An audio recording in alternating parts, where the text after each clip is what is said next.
This podcast is brought to you by Penji. Penji is a creative subscription service that gives you access to pre-vetted, agency-trained creatives from all over the world. From graphic design to illustrations to social media management and web development, it's all included for one monthly price. It's time to say goodbye to the hassle of searching for top-notch creative talent. With Penji, you get quality and consistency delivered right to your inbox every day. Carefully crafted for you by humans. So meet your new creative team today. Head over to penji.co for more and enter the coupon code located within the podcast show notes. Hello, everybody. Welcome to the First 100 podcast. This is where we explore the journey of entrepreneurs, business owners, agency leaders, and so many more people as they share with us the strategies, the challenges, and the triumphs that have led them to secure those first 100 customers. I'm very excited because today we have a very special guest, Isaac Mori. Hi, Isaac. How are you doing? Hi, Daniela. I'm doing great. How about you? I'm doing great. Very excited to have you on the show. For anybody that doesn't know who you are, what you do, what you're all about, can you tell us a little bit about yourself?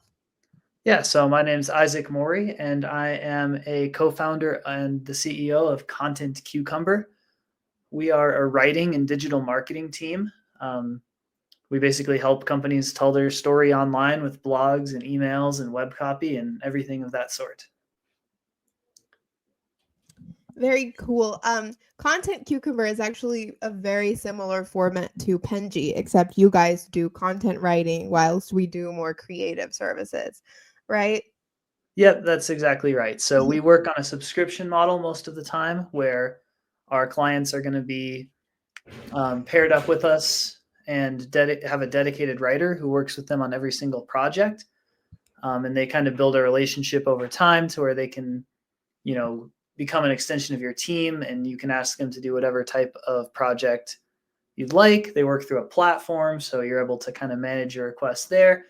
And yeah, the idea is basically adding a writer to your team with, kind of lower cost, lower commitment level for companies that might not be at a place where they can hire a full-time writer, but they definitely need someone besides just the owner or the marketing manager scrambling to write all of their copy and blogs and everything like that. Yeah, it's very interesting. I think you guys also, what you offer, the service pairs very well with ours, which leads me to my first question is, tell us a little bit about how Content Cucumber got started, those beginnings. It is called First 100, so I want to hear all about how everything began, how it started. Yeah, so I initially got into the content business when I was in college as a freelance writer myself. So I was doing an English major and, tired of working at whatever coffee shops or stuff like that. It's fun, but didn't really tie into like my interests and what I was doing as I was going through college. So I decided to look for writing jobs, and I really had no idea what that would entail. I reached out to everything from like script writing companies to pitching publishers, and then I finally got a response back from a marketing agency who wanted me to write articles about recliners and for marketing agencies and just all kinds of e-commerce stores and things like that. So that was my introduction to the marketing world, and from there it just kind of grew. I worked with that agency. I got more clients of my own, and there came a certain point, working as a freelance writer where I kind of felt like I was already running my own business. And so the idea, and really as a freelancer, you're managing not only the work you do, but your relationships with clients and billing and taxes and, all that kind of stuff. So I think one thing kind of naturally led to the other. And I just thought, I think I could do this myself, and I think I could help lead other writers and teach them what I've shown, show them what I've learned basically. And so yeah, at that point I ended up teaming up with a couple of friends, my brother Sam, and then also my good friends from college, Chris and Sarah. And we all had kind of different backgrounds. Sam was learning to be a software developer. Chris and Sarah were in e-commerce, and so they had this whole other perspective of kind of the client side thing. And I had actually written for their business as a freelancer before we ever teamed up. So we all put our heads together and started building a company and turning kind of these freelancing relationships into something bigger and better. And that's where Content Cucumber started. So that's all before the first one. Basically, that's just how the idea, kind of took root and grew. But that's the beginning of our story. And I've like another question that's kind of just a personal one, I guess. How did the name Content Cucumber come about? Because it sounds kind of whimsical, but it rolls off your tongue really easily. Oh yeah, well, thank you. So we actually got inspiration from another company out there. I think it might be a bit of a Penji competitor. It's Design Pickle, and so they do graphic design on a subscription basis. So this kind of model has become really popular in the last few years. And so Chris was using Design Pickle as a client, and kind of wished that something similar existed for content. And so that kind of gave us the idea of the model in and of itself to run kind of content writing on a subscription basis and have the dedicated writer and all of that stuff. And from there, we wanted to pay homage to the company that gave us our inspiration, and at the same time, give people who might be familiar with them kind of an idea right off the bat of what we did and how our service worked.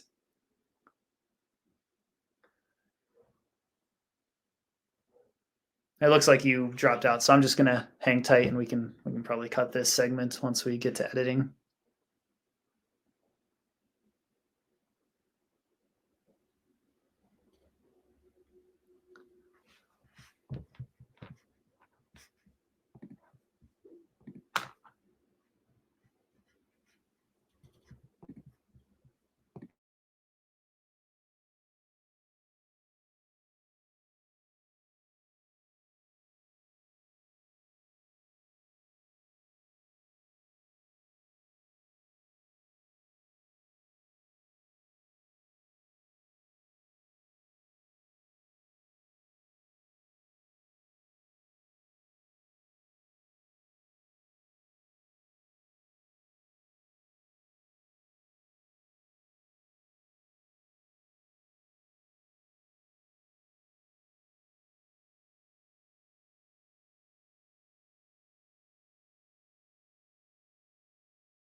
Hi, can you hear me? Yeah, hi. Sorry, my internet for some reason went away. Oh, you're all good. I was wondering if it was you or me, actually. No, it was me. I had to scramble to fix it. I'm so sorry. No worries. I finished answering that last question after you dropped out because I thought it might still be recording me. But if you want, we could maybe back up to the last question just to be safe, or move forward. let's just back up because I'm just probably gonna edit that and then just restart because I also don't know what I usually when that happens my screen or the other person's phrases. Yeah. Okay. All right. So I'm just gonna ask you about the name and we can just do that. Cool. Okay. Yeah. So what inspired you to have the name Content Cucumber? It's a very whimsical name, but at the same time it rolls really easily off your tongue. Oh yeah, thank you. So we got inspiration from another company out there called Design Pickle, and what they do is they're kind of graphic design and images on a subscription basis. This whole model that you and I are both very well aware of, Yes. and yeah, my friend and my partner Chris was using Design Pickle as a customer, and he kept telling me as I was doing freelance, like, man, I really wish there was something like this for content. And so once we ended up teaming up and making a business, we wanted to kind of replicate that model and transpose it over to content. And we thought that, something in the like pickle sphere of names would be both a fun and nice way to pay homage to them as our inspiration, and also a way to kind of cue in potential customers who might have used Design Pickle in the past to what Content Cucumber does, or like give them kind of like an initial understanding of how our model worked and everything. So combination of those two things, we just were looking for something that was, similar but still unique. And we thought Content Cucumber had a nice ring to it. It does. I like can't forget the name because it's just like it clicks in my head so easily. I think the cucumber Yeah. just adds to it. Then I have like another question for you actually, which I have for all of my guests. How did lead generation work for you at the beginning? I mean, I think now Content Cucumber is at a stage where obviously you've grown a lot, and I'm assuming that potential customers, clients, leads come in a lot easier. But towards the beginning, I'm wondering how you guys actually got your name out there, how you started to legitimize and get people to sign up for the service and trust you, especially when, I think when a company's starting and there's not that much like rapport to fall back on, like I think that's a huge problem for most people, or I wouldn't say problem, but like a hurdle Yeah. of, you have nobody that can reference or like sort of say like, oh yeah, I use them, they're really great. That happens a long time, so how did that beginning stage of finding clients and lead generation and all of this happen? Yeah, absolutely. That was one of the toughest stages of the company, I think. At the beginning, we were just joining groups for entrepreneurs. So there was this online group at the time called 10X, that was just a space for people who are starting businesses to talk and network with each other and share ideas. And we ended up, you're not supposed to be overly promotional or anything. So you talk about ideas and you can share what you do, and maybe that helps people get interested. So that's how the first couple of clients.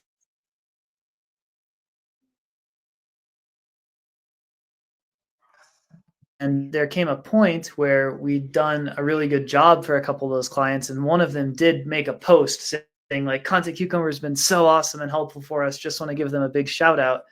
And then that generated a bunch of additional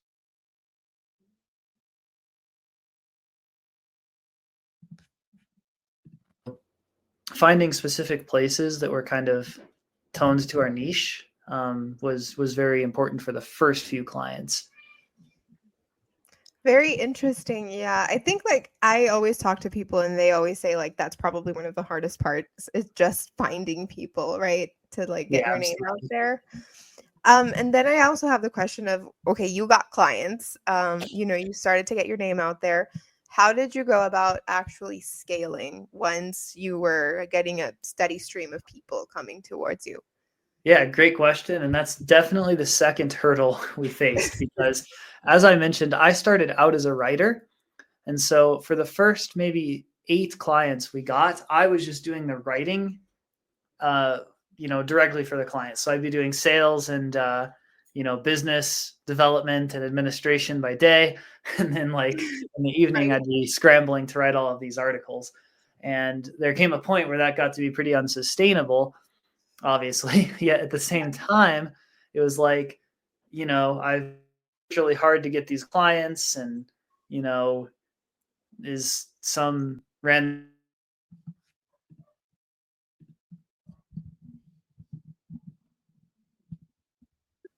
a good writer to begin with. So like the whole concept of becoming the management or becoming an editor at least instead of a writer was a bit daunting.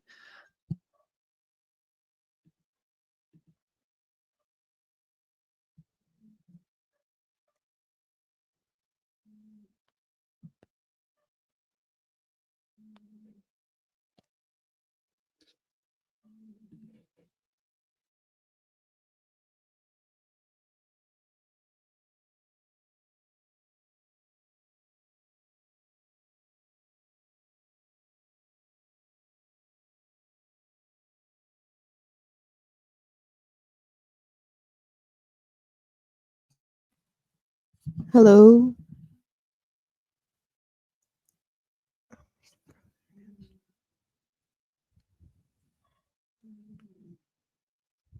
Hello, hello.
I'm back. This time it was definitely me. It was you? Yeah, this one was me. It was different because it said network connection lost this time. I went ahead and switched to mobile. Hopefully my camera doesn't look too different, but this way I'm on data. So Me too. as No, long I as actually now to data because I was like, oh my god, not again. yeah. Yeah. So I think it should be better because actually when you were talking before you kept like you would freeze and then you would come back. So I had no idea if you were done or not. And I was just trying to Right. like Yeah. No, pretend that I I could. experienced the same thing. Yeah. So well that's good. I'm still gonna have to like edit that, but I think we can just pick up from like you were talking about how you were switching to being a writer and we can just like Yeah, I'll go ahead and pick up there from the beginning and yeah. Yeah.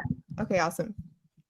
Yeah, so the second hurdle we faced was definitely scaling past our first few clients. So at the beginning, it was like, oh, if we just had a few clients, everything would be perfect. And then very quickly, once we started to get clients, we reached a point where it was difficult to keep up with them, especially because, as I mentioned, I was a writer leading into the company. And so, our first few clients were very valuable and exciting, and I wanted to do all the work myself because I knew, like this, it's my baby. I have writing experience. I'll do a good job.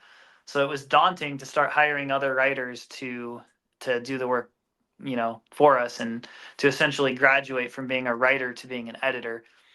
And there just came a point where we had no other choice, though, because it was too many clients to finish in the time that we had, allocated each day. So we put up a call to find writers on Indeed. And once again, I think owning a business is just a constant stream of troubleshooting and like solving one problem, which leads to the next problem, which leads to the next. And so when we put up this call to write for us, we put it up like on a on a Tuesday, and we checked it on Wednesday, and we had 100 applicants already. Wow. And so it was like, okay, well, we can find writers now. How do we choose from all these people? And it was, kind of challenging, because by the time you're reading like the 70th resume, you kind of forget what was in the first one. So we picked our favorites. We kind of like worked together as a team and narrowed it down to a short list, and then asked those people to send us a short writing sample as a way to choose who would be our first writer. And when we got those samples, we kind of ran into the same problem where it's, even if you're only dealing with like 7 or 8 samples, it's still a little bit hard to be finishing the 8th and then say, okay, which out of all of these is the best? And to say that in an objective way, and to not be giving like, maybe the 8th one is clear in your mind, and so you're more inclined to choose them or less inclined to choose them or what have you. So we started developing this rubric, and we still use an evolution of it to this day, where we evaluate articles across a variety of different factors that we decided makes for good business writing. So we have things like SEO, things like how engaging it is, things like research accuracy and depth of the research, and so on and so on. And we give each of those factors a score, from F being the worst to A being awesome, and then we have kind of an algorithm to add them all up and give each writer a grade. And then we try to basically, we just made this rule that you have to get an A, and then we'll select you, and we do further training. And I think the industry is always evolving, so there's new stuff you have to learn. But with so many writers to choose from, and also the breadth of different clients that we serve, we really try to start with very good writers from the beginning, and choose A's, and then help them kind of get up to speed on everything that we've learned and that we continue to learn as a marketing and content company. So that was the evolution from having a few clients that we were just doing the writing ourselves, to suddenly growing into more of like a legit business where we had writers doing the work, and we were hiring and training and managing them. And that's where I would say my role in the company kind of stepped up from being a writer to being an editor. Oh yeah, definitely. Actually, I have a question that's very, like, it's at the back of my mind when it comes to Content Cucumber, which is, you said like there's a lot of changes that are happening in the industry, right? I think right now we see that AI is all the rage. At least for Penji, we've definitely felt the effects of that, because like before, it was like graphic designers were the ones that were doing it all themselves, and now there's a lot more of a need for integration with AI powered designers, or like AI sort of coming into the mix when it comes to graphic design. And I know that it's also happened for content creation and content writing. How has that affected your company, and how have you guys worked around it? Because like right now, you can just like ask ChatGPT, like, write me a story, and it will do that. Yeah, absolutely. So it has been a new era for our business, and at the beginning, it definitely was a major challenge, because we had clients being like, "Oh, we'll do this ourselves with ChatGPT," and stepping away to pursue that. So what we had to learn very quickly was, how does a content company stay relevant once something like ChatGPT exists? And the answer that we found is to kind of move to a higher level in terms of what we're offering, so that instead of selling writing, we're selling the results that the writing can bring. So that means extra training and focus and research into SEO, and how we can, create content that really drives results for clients. Same thing with like conversion oriented copy on websites or emails. Really just, yeah, like focusing on how we can create results for clients, and then in our messaging also selling that concept of results. Because you can get an article on ChatGPT, but can you create a comprehensive well, you can ask it for a strategy, but can you get a well-researched SEO optimized strategy that encompasses 20 different articles, and they're all well written, and have oversight, and they're all different from each other. They cover different topics in a thorough way. They're really, accurate and good, and they all work together to drive more traffic to your website. You can try, but that's definitely a lot harder to do with ChatGPT on your own, than, just getting one article about, you know, your e-commerce product or something. So, yeah, I mean, I think at the end of the day, it comes down to more focus on strategy, more focus on management, and more focus on driving results. I know, and it definitely, I think whenever people ask about Penji with AI, I always tell them, like it doesn't, whilst AI can be helpful, it still doesn't replace a human doing it, because there are Mm-hmm. certain things that, at least at this stage, AI bots are still too generic about, too Right. broad, right? You can ask for it to do something and it'll whip something up, but it might not be what you need precisely. And it's really hard sometimes because you can feel the robot behind it. Definitely. And with certain clients in particular, like maybe they're a software business. Well, that software, the new program that they've just released, there isn't any information on the web for ChatGPT to scrape about it. And the same goes even for like, consumer products. If you're selling something new and innovative on, Shopify or BigCommerce or something, um, you know, you need to write about that product in a unique way, and it's not just, rehashed from everything that came before it. So that's definitely another area where there's like still a big need for human writers. And then um, last but not least, I'd say also like the um, you someone needs to be putting the prompts in and overseeing the results and tweaking it to really get a good article and so on and so forth. So that's another a human job. And then the last point that I was going to make is that the future of these AI bots is going to continue to be scraped off of the content that's on the web. And so if you can put new, unique content that isn't just AI generated rehash of other content that was already on the web, then you're basically creating and wielding influence over how the AI, like the Gen AI, will be working in the future.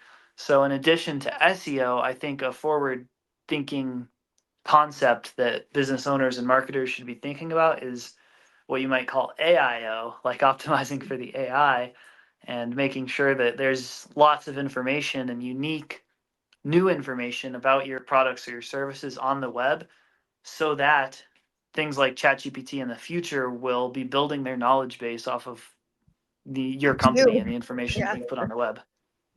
Yeah, definitely. I agree. I mean, I think it's like AI is great, but it can't fix all of your problems. And I mean, even if I have AI write something for me, I still have to go in and reread because it might not get exactly what I need. Right. Yeah, absolutely. And sometimes I've asked ChatGPT to write emails for me sometimes when I don't know how to respond to an email and I'm just kind of stumped. And it'll write really extra emails. And I'm just like, I'm not going to send something so extends, right? Yeah, Like I think definitely. it still needs tweaking. Like even if it'll do like 60% of the work, there's still 40% that I still have to put in there because I'm like, Yeah, okay, I got definitely. like you get like a, a draft and then you have to rework that draft. Yeah, it can help you get over like the blank screen writer's block Yeah. kind of stuff. And something that we have trained our writers on is using it to make outlines, or using it to, like, you can put in an article that you've already written and say, like, what am I overlooking here? What other sections should I add? And I think there's definitely all kinds of real legitimate uses for it that do enhance and improve your content. But it's one thing, I think, you can almost compare it to Google. Like, it's one thing to Google an article and copy and paste it, and it's another thing to, use the internet as a research tool. And in the same way that, like, we don't make our writers go to the library and do all the research at the library, I think it's also like a zero AI policy, I think, is just kind of leaving some cool tools and useful Yeah. things on the table. But at the same time, like you said, it's very far from perfect. And I've seen exactly the thing you're talking about, where you put in, you might say like, oh, I can't make it on Tuesday, and then the like that's all you need to say. But then Yeah. ChatGPT might say like, Well, I understand that you're like it goes beyond being polite to just being so wordy and redundant that it's like you almost lose the point. So, Yeah, it's like too yeah, much. I'm just like, okay, stop. You've embellished yeah, this too much. Yeah. I do agree with like the editing thing with AI has actually been really helpful. I do some creative writing just like for fun, for myself. I never really post it or do anything with it, but I have put it on ChatGPT and said like, "Hey, can you read this and tell me if it's good? Do you think the pacing is okay? What do you think about this one thing? Should I rework it?" And it does give you some pretty cool feedback. I think in yeah, that it helps a absolutely, little bit more. Yeah. Well, definitely. Isaac, it's been really great having you. It's been great talking to you. Before I let you go, I do have some questions for you. It's a game. I'm gonna put a 1 minute timer and I'm gonna see how many questions we can go through. There's 20 questions and they're Okay, not about marketing, they're not about work, they're just random questions. okay, But we'll see how many we can go through. The most someone has been able to do is 10 questions. So most okay. people I'm get ready. kind of stuck in some of them. So just rapid fire, tell me the first thing that comes to mind. Okay, Okay, awesome. Okay, coffee or tea? coffee, Early bird or night owl? both. Favorite social media platform? Reddit. Go to karaoke song? Oh, have you ever seen the rain? No. um, You've been listening to Fully Managed, brought to you by Penji. Check out the show notes to learn more about today's guest, and to learn more about Penji, the human-first creative subscription service, head over to penji.co.